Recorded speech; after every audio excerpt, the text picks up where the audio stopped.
Welcome back, everybody. You're listening to Cut the Shit, a podcast that takes a closer look at the IT industry, both the good and the bad. My name is Cameron Plato. And I'm Brian Law. And I'm Brian Link. On today's episode, we're going to do something we haven't done before. Or more specifically, I'm going to do something I haven't done before. And that's record a solo episode. Just me. Yeah, I'm scared too. So here's what I'm going to do. First, I'm going to spend a little time exploring a few of the big IT-specific trends that affected us all last year. I'll try to provide a little context around each and how I think they will or won't affect us this year and beyond. Second, I'm going to do something very stupid and talk about a few trends I expect to impact IT in 2022. Yes, I know, this is stupid because I will most certainly be wrong in a lot of ways. But hey, if meteorologists and sports analysts can get away with being wrong about predictions, so can I. Okay, let's get started. Before we jump in, I'd like to tease a few of the upcoming topics we're going to be talking about here on Cut the Shit. We got a number of guests that are going to be coming on, traditional format where we do some interviews or we kind of go back and forth on topics. And a couple things we're going to be covering are things like the CFO-CIO relationship. We're going to have one of each together and talk about that, which should be interesting. We're going to do a black hat versus white hat, what that means in the hacking world, and kind of get into that a little bit. We want to do an episode on technology buyer profiles and how to be a smart IT buyer. We're going to have an academic talk to us about sort of the relationship between trust and technology and how technology is impacting trust in the workplace. And we're going to have a special guest come on and talk to us about how technology is impacting the ability to deliver services to the deaf and hard of hearing, which I'm super excited about. That's going to be really interesting, a really interesting episode. The CEO of this company, she's very dynamic and interesting. And this is something that, again, most of us probably don't know much about, but it's a really terrific use of technology to deliver needed services. Okay, on to the main event. Let's talk a little bit about 2021. Man, what a weird year. It started weird, and just when we thought things were maybe going to go back to sort of normal, it got weird again. COVID was once again the dominant Uber theme of 2021, no surprise there. I'm not going to spend much time talking about COVID because, I mean, God knows you can get as much of that or more as you could possibly ever want from mainstream media, not so mainstream media, kook sites, wherever you want to go. You can get anything you want. So this podcast won't spend really any time on that. The only thing we're going to talk about as it relates to COVID really are sort of a primary and secondary impact. I guess the primary would be sort of the pure technology aspect of mRNA technology and vaccines and how exciting that has been for us, I think, both in terms of its impact on COVID in terms of the near term, in terms of helping people either avoid infection or avoid hospitalization and severe disease. And then secondarily, mRNA technology and its possibilities that it may provide for us in the future. I'm not an immunologist, I'm not a doctor, so I'm not going to spend much time talking about it other than to say, I think it's something that all of us, regardless of whether we're in the medical field or not, should probably spend a little time reading about and understanding how it works. Obviously, there are detractors, there are critics who are concerned about its long-term impacts. Maybe that's fair. I don't know. We don't know what the long-term impacts are going to be at this point. It's pretty new, and I think that's both exciting and kind of on the new frontier of development. And in terms of fighting disease, these are the kinds of things that I think we should all hope for, and really I think speak to the promise of technology in its ability to help improve our lives. If you think about just go back through the mental laundry list in your head of technology. Innovation, the technology innovations that have changed our lives, all of them probably at the outset had detractors and had some concerns, and some of those concerns were real. Not to say that those detractors were completely wrong, but I think it's the nature of technology innovation that it has to be risky at the beginning and then get better over time. And I think the speed at which we went from the drawing board, if you will, for mRNA technology to production was pretty incredible. And again, I think my hat's off to the scientists who developed that, who commercialized it, and my hat's off to the to the pharma companies who developed the vaccines. Sure, could it have been done faster? Don't think anybody could argue with that. But it, in terms of historical speed, it was as fast as it's ever been done, and the distribution is wider and more dispersed than I think most people expected. So from that standpoint, I'd be remiss if I didn't mention it as one of the big stories and a big technology story for 2021. I think maybe from an IT perspective, maybe it's the secondary impacts from COVID that are probably the most impactful as it relates to our industry, or even sort of technology as it relates to sort of mainstream business as a whole. And that's where, so thinking about sort of downstream stories and issues that came from the COVID pandemic, and then from the efforts to combat that, whether that's vaccines or public policy changes, particularly as it related to stimulus, monetary policy changes, but also restrictions on access in terms of trying to make sure that people were socially distancing and all that kind of stuff. So those sort of secondary impacts, I think, are really where, my focus would be as I think about when I look back to 2021 and the impact from COVID, or sort of the secondary impacts. And those are really two primary ones. That's the labor supply issues and then supply chain microchip issues, both of which are not 100% directly related to the COVID pandemic and efforts to fight it, but certainly that had a big impact on it. The labor supply problems, really interesting one there. There are some fundamental trends that have been operating in the sort of the labor world since the financial crisis of 07, 08, in the sense that labor participation rates have been lower. Economists have been somewhat confused by that, if you will. Don't exactly know the answer, and frankly, neither does anybody else. It's a lot of different people. We're talking millions of people, so it's not necessarily easy to figure out. These are classic, problems with multiple facets, not one simple answer, and therefore one simple prescription to fix it. But there's no question that in the spring of 2020, when the world shut down, and literally, I can't remember the number. I have to look in the articles. I want to say it's in the 20 to 30 million jobs were lost in the kind of the second quarter of 2020. And then we immediately had a snapback on the backside of that, where jobs began to come back quite rapidly, much faster actually than people thought. And so when we hit 2021, and then vaccines became available in the spring, it really felt like, wow, this is going to be a real snapback recovery, and the job market is going to be robust and recover pretty much completely. And in a lot of ways, part of that story is true. If you look at employer demand for workers, it is pretty much equal to where it was prior to the pandemic starting. I think it's not at 100%, but it's close. It's like 99% and change in terms of the demand and the number of jobs that are looking to be filled. Now, those aren't all the same jobs, but the gross number is there.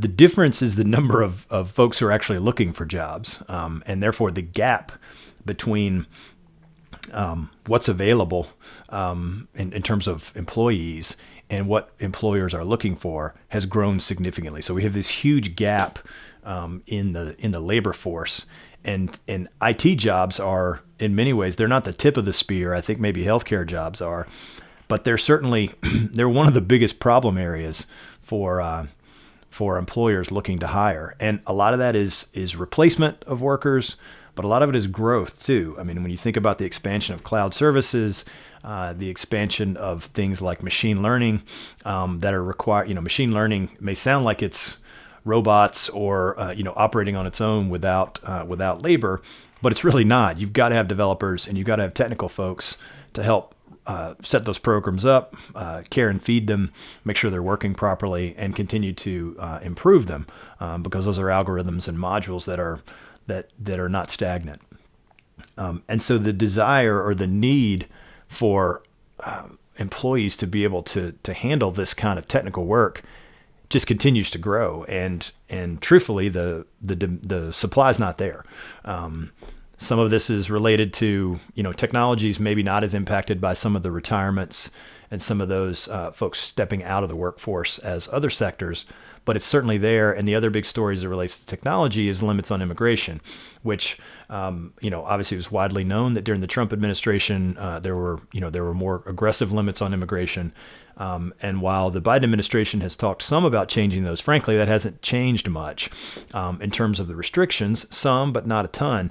And, in the pandemic era, there hasn't been as much movement of people for lots of different reasons. And the technology sector is particularly dependent on immigrant labor, high skill labor for a number of its jobs. So that hasn't happened. That's not happening like it used to either. So these things are all kind of coming together in kind of a perfect storm that I think, when you look at 2021 and then going into 2022, obviously this doesn't make me a prognosticator to say these problems are not going away. They're going to be just as salient or important in 2022 as they were in 2021, maybe even more so, because the economy continues to do well, and supply chain issues, which we'll talk about shortly, if those get better, then it just exacerbates the opportunity or the need for employers to have the right people sitting in chairs, doing jobs, helping take advantage of the opportunity they have to grow their businesses. So that's going to be one that I think huge story from 2021 and will continue to be so into 2022. The second big story, again, kind of downstream from the pandemic and the effort to sort of fight it, are these, supply chain issues and more specifically for technology, microchip supply chain issues. And you might think, well, if you're like me, supply chain issues have become sort of a meme. There was there's been the classic sort of, I'll call them, I don't know what you'd call them, but supply chain, non-issues, right? I don't know about you, but we all heard going into Halloween and Thanksgiving, we were going to have a pumpkin shortage, which sounds ridiculous when I say it out loud now, because it sort of is. Well, I don't know about you, but it didn't seem like we had any problems getting pumpkins. And the same was true for Thanksgiving around turkeys. There have been other sort of, supplies like this that have, that we heard were going to be, that we were going to have issues because of supply chain problems that didn't turn out to be so. I think sometimes we've translated that to mean, well, this is all BS, or there's not really supply chain issues, and that's just not true. There are significant supply chain issues in lots of areas of the economy. Just because they had somebody predicted wrong with a couple or a number of them doesn't mean that there aren't issues. And again, as it relates to technology, particular problem is the shortage of microchips, and there are a number of different reasons and causes for that. Again, the COVID pandemic and then the government effort to deal with that has certainly exacerbated it. But there are trends in the chip industry that have been building for years that have led us to this point, that have made it where it was vulnerable, if you will, to disruption. If some circumstances, maybe some unanticipated circumstances, but circumstances nevertheless were to arise. The biggest problem is there aren't very many manufacturers of microchips. And I'll mention this a couple times throughout the podcast, but I want to make sure our fantastic producer Emily Starnes will put a list of articles that are references for the topics that we're covering in this podcast. So if you want to go read about any of this stuff, feel free to do so. I'm guessing that you guys are probably already aware of this and have read articles about it. But if not, the supply chain issues around microchips is actually pretty interesting. It's incredibly expensive to make microchips. The facilities required are huge capital investment. They also have weird sort of geopolitical strategic salience to governments, and so there's a lot of. China is China's involved in this. Taiwan they have one of the. I think they've got the largest. I think it's the largest manufacturing company in the world with the most advanced facilities. Intel has kind of fallen behind, but is fighting to stay in the game. So there aren't very many manufacturers of microchips, and the reality is, when those manufacturers, the way they do their business, decisions they make can have a huge impact on what comes out the other side. And, this is a business, again, huge capital investment. So therefore getting a return on those investments is difficult. Very highly refined supply chains, very little slack for a lot of reasons. Very, focused on lean manufacturing, and then, really have spent years rationalizing their supply chains to the point where they were incredibly, incredibly efficient. Now, nothing against efficiency. Efficiency is a good thing, but remember, efficiency, there's a trade-off. The more efficient you are and the leaner you are, the less slack you have in your system, the more likely it is for a potential disruption to impact your ability to deliver. That's the nature of any supply chain or any manufacturing operation like this. If you don't have a bunch of spare parts sitting around, well, that's good for your balance sheet and your financial statements. But if you can't get supplies in to make what you need to make because of a disruption in your supply chain, then you're in trouble if you don't have those spare parts. So very simple kind of, manufacturing 101. I'm not a genius about it, but I think you get the point, right? Where we then had a disruption related to the ability to get parts for some of these guys.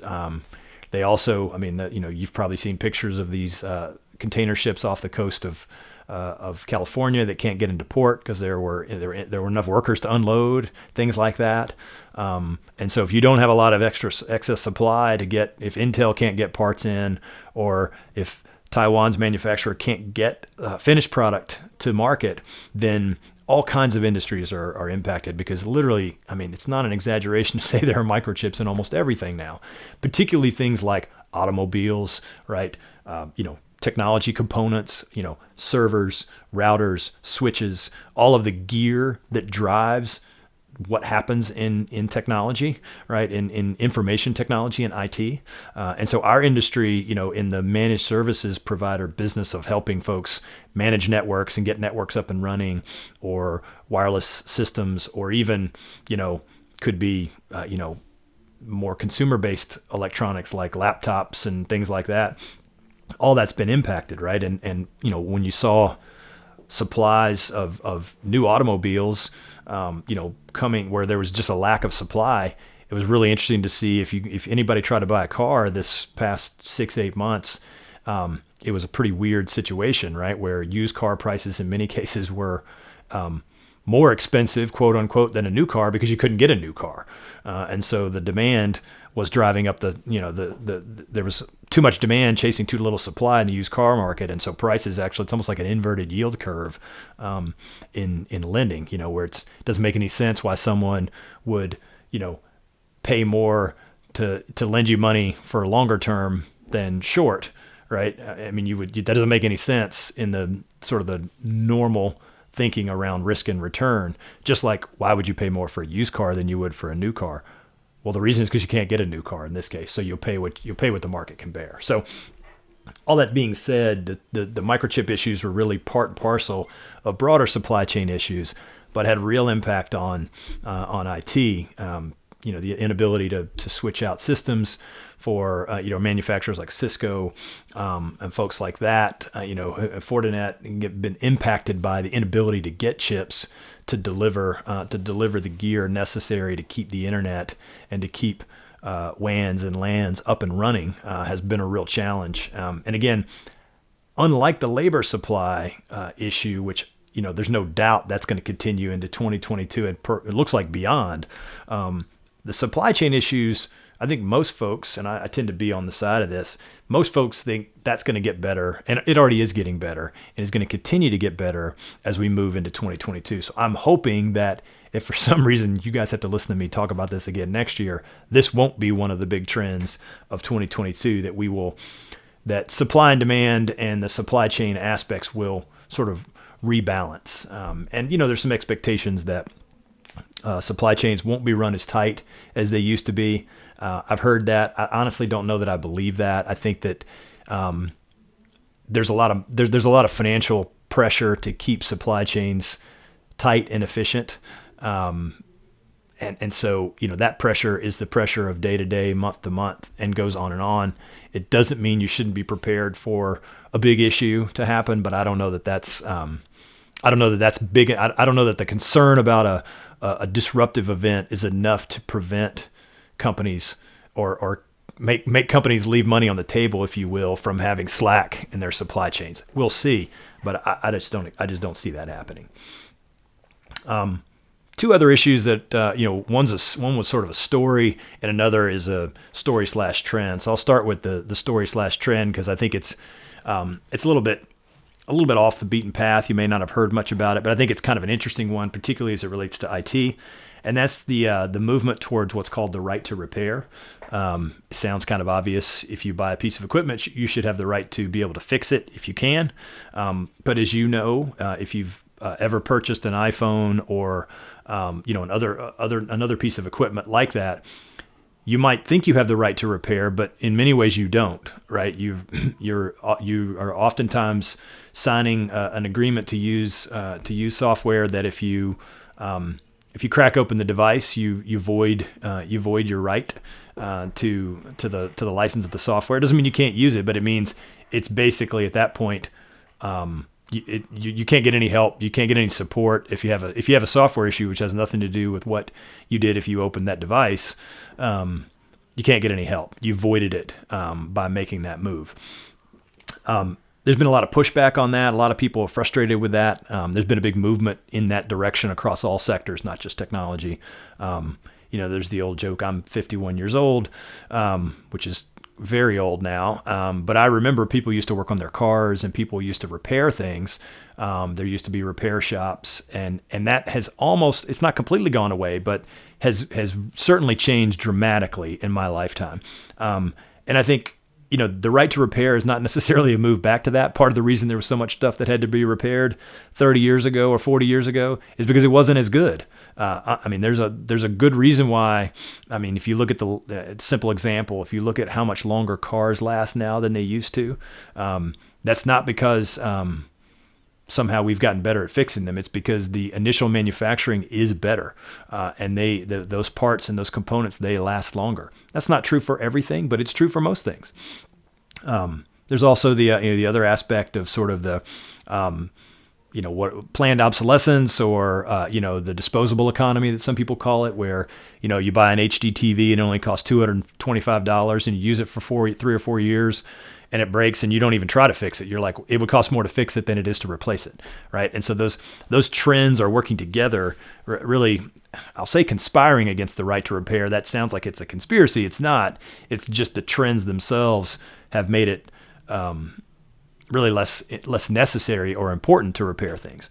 At the same time, there have been clear decisions made primarily by technology companies to limit the ability to repair devices. And that has been frustrating again for folks, and been a lot of pressure put on technology companies. And of course, in some places there's been legislation, particularly in places like France. France is always quick to regulate. It's kind of their instinct. They're more comfortable with government power, I think, than most in the U.S. are. But nevertheless, they've sort of trying to force the issue of giving technology companies this sort of score that speaks to how strongly their products sort of adhere to a right to repair model, which is kind of an interesting idea. But Apple has recently made big changes in this direction to allow really shops and individuals to repair devices without and to get spare parts and things like that without perhaps voiding the licensing. Sort of the idea of a phone that's been jailbroken. You've got iPhone repair shops, but they're mostly about switching out screens and things like that. They're difficult devices to fix, and they're expensive devices. So that's going to be an interesting. That to me was a interesting trend in 2021 that will certainly continue forward. It's one I'm going to watch. I think it'll be interesting to see how that bleeds over into maybe the more enterprise level IT stuff. What does that look like for for the devices that and the gear that's installed in a data center or in a hybrid environment, or the machines themselves that sit on the desktops of employees. It's going to be interesting to see if that gets picked up in any way in the enterprise sort of IT world, and we start to see more movement around repair, because there's a refurb market, and there's things like there's service contracts. So I'm not implying that it's apples to apples. It's not. It's different, but some of that is bled over. Some of that disposable economy and some of that better manufacturing has impacted the enterprise side as well. So it'll be interesting to see if this has an impact on the world in which sort of general business IT exists. So we shall see. The last one, not really a trend; it's more of a story, recurring. I guess a variation on a theme. Our last episode, I had the pleasure to interview Andrew Blum about his book Tubes, and so we were talking about really the guts of the internet, the underlying tubes themselves that hold the fiber optic cables that send the data across. But then those tubes have to terminate somewhere, and those are in large data centers, points of presence all over the world, really, and they're centralized for obvious reasons. And the gear that's in those facilities is top notch, and has really, the capacity has expanded in such a way that, we really don't talk much about limitations on internet speeds anymore, or limitations on the ability to get data. Data's cheap, right? That's part of why data analytics, machine learning, artificial intelligence, that's the raw material that's necessary for those kinds of things to be able to exist, is cheap data, fast internet speeds, those kinds of things. Those are all there. At the same time, we had three or four major outages in 2021 that reinforced or drove home the message that while we call the internet, we think of the internet as this thing, and it's sort of in the air, and we even use the expression the cloud. It's actually not a cloud or a thing. It's a set of connected devices, right? There's a very real, stark physicality associated with the internet. And it's also very, very centralized, right? And very aggregated in terms of meaning there aren't that many locations that really have a huge impact on the ability of the internet to deliver data and services to its users. And we saw that in 2021. I mean, if you go back, we can kind of go chronologically. Starting in January, Verizon had a big outage that really affected the East Coast. And it turned out they thought it was a fiber cut, fiber cut, physical cut in one of their lines. It turns out it wasn't. It was human error. Something had happened in a setting change. Going forward, Fastly, which is a content delivery network, had a big outage in the summer that affected a bunch of big players. I mean, almost not all the big players, but a lot of the big players, New York Times, other people like that. And Fastly is an interesting one because that's an example of a provider to providers, right? You maybe have never even heard of Fastly. All a content delivery network does is help big websites deliver their content to end users faster and more effectively. And it also helps them avoid DDoS attacks and things like that based on the sort of the nature of the way it works. But anytime you've got, so back to sort of aggregations of, centralizing or aggregational components of internet delivery, Fastly is a great example of that, because if they have a problem, it's going to affect a widespread problem. It's going to affect the big guys. They are not truly independent of one another. You might not think the New York Times and, for example, the New York Times and maybe Amazon have anything to do with each other. You might think the Washington Post and Amazon do, because Jeff Bezos, has an impact, has an ownership in both.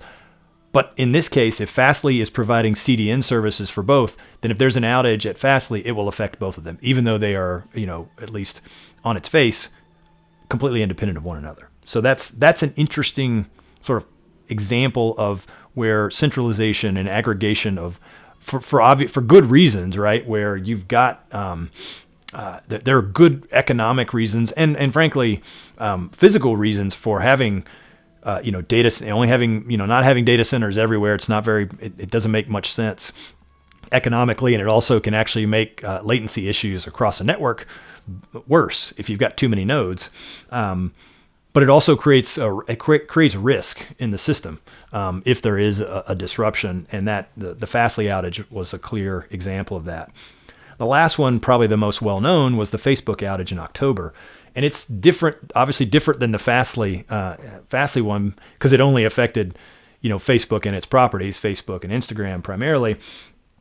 But it's huge. Facebook is so huge. It's an 800-pound gorilla on the internet as it relates to usage. And so it was long. It was like 6 or 7 hours. I mean, it was a long outage. So it was very high profile. Lots of people knew about it. We talked about it at length back on an episode earlier, I think in November. And again, it was a human error. It wasn't a physical error. It wasn't a hack. I mean, one thing that's common across all these is none of these were hacks. None of these were malicious actors. These were all mostly human error as it related to the software that manages the internet capabilities of these services.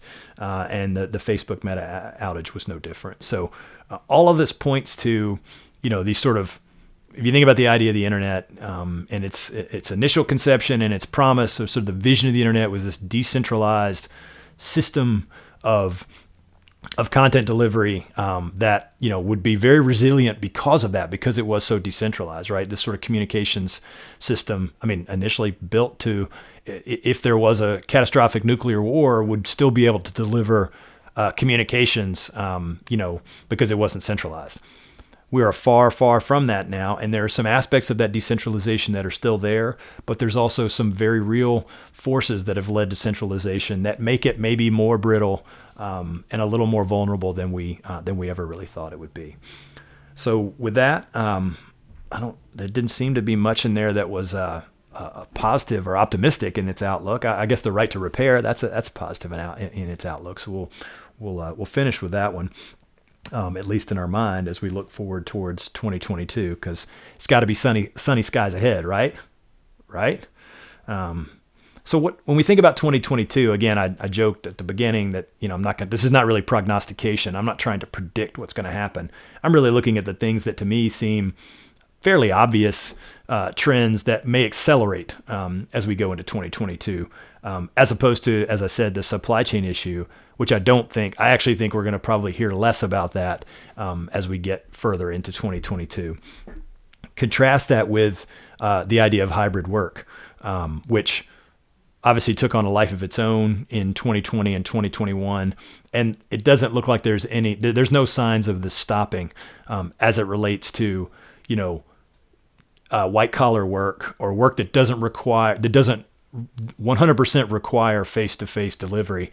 Usually that means the delivery of a good or a service that can't be done remotely. To give a simple example, financial advisors 5 years ago, 10 years ago, were pretty much 100% face-to-face.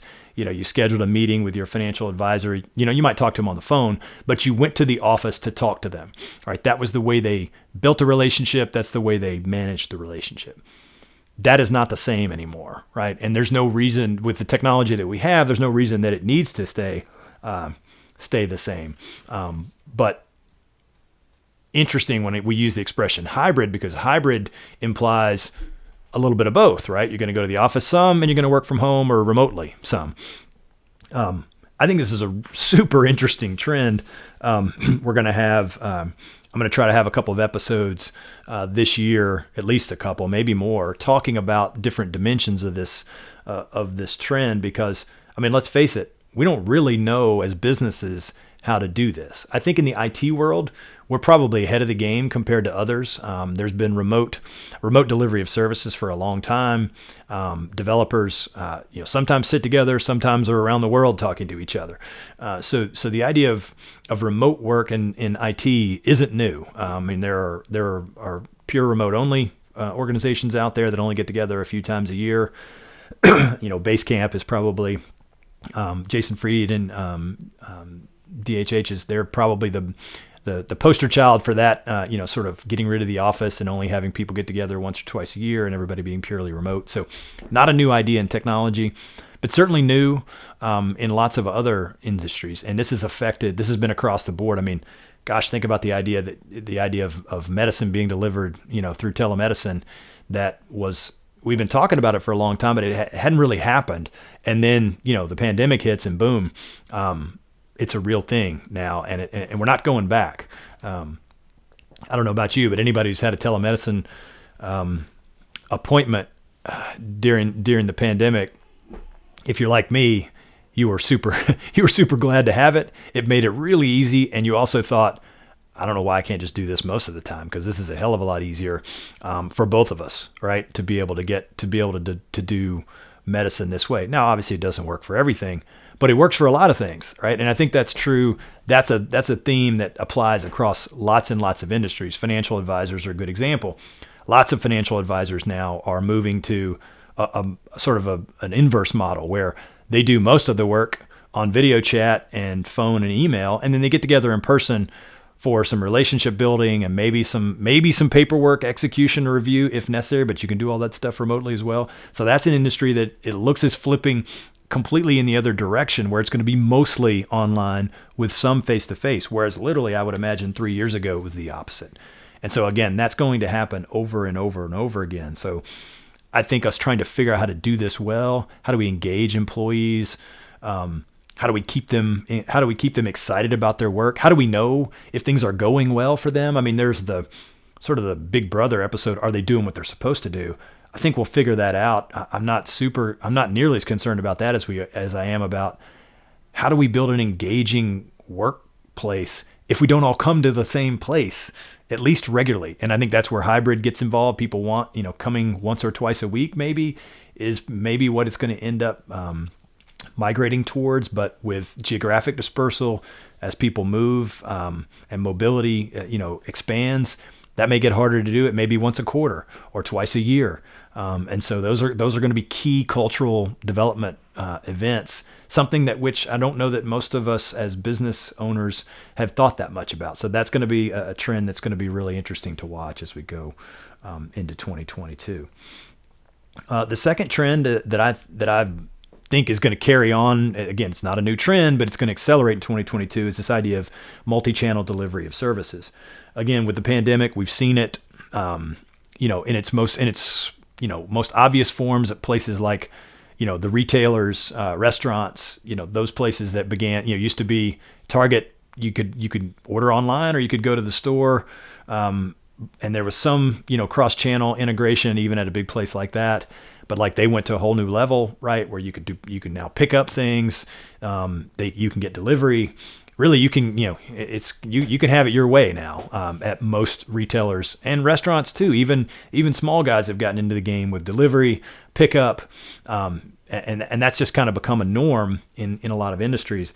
And I think with the web and video conferencing being sort of the normalized technology that's now been embedded in most companies, even in services, B2B and B2C services or B2B businesses, things like IT or other kinds of B2B services, the introduction and the normalization of web and video conferencing is going to change, customer interaction. And it's certainly changing. All of these trends we're talking about are certainly changing their expectations of what their business partners and suppliers and vendors will do. One of the big challenges, I think, for all of us who deliver services to other businesses is consumers are getting used to being able to see, and I use the word see in quotes, see the progression of services throughout a life cycle of its creation and delivery. I mean, if you think about it, Amazon in conjunction with UPS, if you order something, from the time you order it to when it goes to the distribution center, to when it gets shipped, to when it arrives at your house, right? You can watch all that, not in real time, but pretty close, right? There's very little analog of that in the B2B world, where you can watch or a buyer can know what's going on with the delivery of a service, right? You can have, if you're doing an IT project, well, you can have project updates and you can share information, but it's not that clear, right? It's not that transparent. And I feel like there's going to be a lot of pressure on us all to get better at that and to leverage technology to do that, which isn't easy. And if you think about Amazon, this is their R&D budget is bigger than most. Bigger than the GDP of lots of countries. So this is not they are not constrained by their ability to deliver technology to help them do that. The average business can't do that. So it creates this opportunity, I think, for third-party services to provide that kind of technology, and I think it pushes us creatively to figure out how to do it, even if it's not through 100% software solution. So more communication, more sharing of information around where things are, kind of work in progress, transparency. I think there's gonna be a lot of pressure for that comes from, in addition to providing or requiring us to deliver, use multiple channels to deliver our goods or services, right? I mean, used to just be, well, you're going to be online or you're going to be face to, retail, physical location. And then we had, cross-channel across those two. But now it's going even further around the service and other aspects, really across the board. So I think that's a trend that's going to be interesting to watch as we go forward into 2022. I saved I won't say I saved the best for last, but I saved the most, I guess furthest out on the frontier trend that developed. It's not just in 2021, but you could see it in 2020 and 2021. It continues to build and build, and that's this idea of Web3 and blockchain. And I want to separate just the sort of this has nothing to do really with sort of Bitcoin, the cryptocurrency side in terms of asset values and investment / speculation around crypto, right? That's its own thing. It has something to do with this for sure, because it's creating a financial base upon which blockchain technologies and some of the stuff that's going on around Web3 can function, because you can't separate blockchain and crypto. Crypto is sort of the funding mechanism for it. The valuation of those cryptocurrencies is another whole thing, and I won't pretend to know I can explain why that's happening, or that I'm actually not even that interested in it. So it's sort of a separate concept altogether. But I do think, I'll make an obvious statement that maybe is even stupid, but nevertheless it needs to be said. I don't really have any idea how blockchain and Web3 how those innovations are going to impact business in general, or even IT specifically. But I 100% believe that they will. Just because I don't know how doesn't mean I don't believe that they will. And I think most people, again, I'm not really going out on a limb by saying that. Most people think that's the case. There's a variety of applications of blockchain that seem like they will have real impacts on the delivery of technology services, just like the delivery of general business services as a whole. Having said that, it's an interesting world. There's some, very strong advocates of this who they're saying it's going to change the world. I'll call them proponents. Some some might call them zealots. Others are very skeptical of what's going on with these trends. And so, again, part of what Emily will do, we'll share some articles about Web3 that present a couple different views of this, sort of the, maybe the more optimistic, and then maybe someone who's a little more skeptical. Although the skeptical ones I call them fairly even-handed. They're generally positive or bullish on the underlying technologies. They may not be as bullish around near-term applications. So just put a pin in that as you think about if this is something you want to learn more about. But, one of the, proponents talk a lot about, hey, look, this is the new internet, right? This is what the internet was supposed to be, right? And the internet's been corrupted, by consolidation and aggregation of large providers, and really isn't what it was supposed to be. This sort of decentralized system for anybody to create content and deliver services, and really mitigate against centralized control. And the story really hasn't played out that way. And so a lot of the really strong advocates for Web3 are saying this is this is a do-over. This is going to be the true decentralized internet. But what's interesting about that is there are already signs of centralization in various aspects of the ecosystem, particularly around things like wallets, marketplaces, and even at the API level for APIs that drive some of the connections between blockchains and the cryptocurrencies that are there. So I don't know where that's going. Again, depending on who you read, others think it may be it won't look like the internet, but it might look kind of like the internet, and others who feel like it's going to be something very different. We'll have to see, but I think you're going to hear more about this. And obviously with the huge run up in asset prices around Bitcoin and the various cryptocurrencies, Ethereum, Doge, etc., it sucks a lot of air out of the room for that. And I think it's understandable, but it's unfortunate because I don't think that's the interesting part of the story long term. So, this is advice for, you can take this advice for what it's worth. Which is about maybe worth what you're paying for it, which is nothing. But if you spend time reading about this, try to spend some time focusing less on the sort of the asset price side of crypto and more on the fundamental, what's happening at the infrastructure level, because I think it's a whole lot more interesting. And I think for those of us in either technology or in business impacted by technology, that's where we should be paying attention to see what might happen that could affect us both positively and negatively as it relates to our businesses. So, all right, that's all I've got for you guys today. If you stayed with me this far, I can't tell you how much I appreciate it. I will say that doing a solo podcast is a daunting task. So my hat is off to those out there who do it and have done it and do it regularly. But I don't know that I'll do this again. We'll see. Hopefully you have found it a good use of your time. Regardless, I wish all of you the best in health and happiness for 2022, and good luck. Cut the Shit is brought to you by Plow Networks and is produced by Talia DiDomenico and Emily Starnes. We hope you enjoyed today's episode. If you did, we'd be most grateful if you would share it with others who you think might be interested in hearing a somewhat irreverent take on the arcane world of IT. If you aren't enjoying it, well, why are you listening? You can find links to this podcast on our website at plow.net, on our YouTube and Instagram feeds, on Apple Podcasts, Spotify, LinkedIn, and probably a bunch of other places too. Or as my kids like to say, just Google that shit. You'll find it for sure. Take care and have a great day.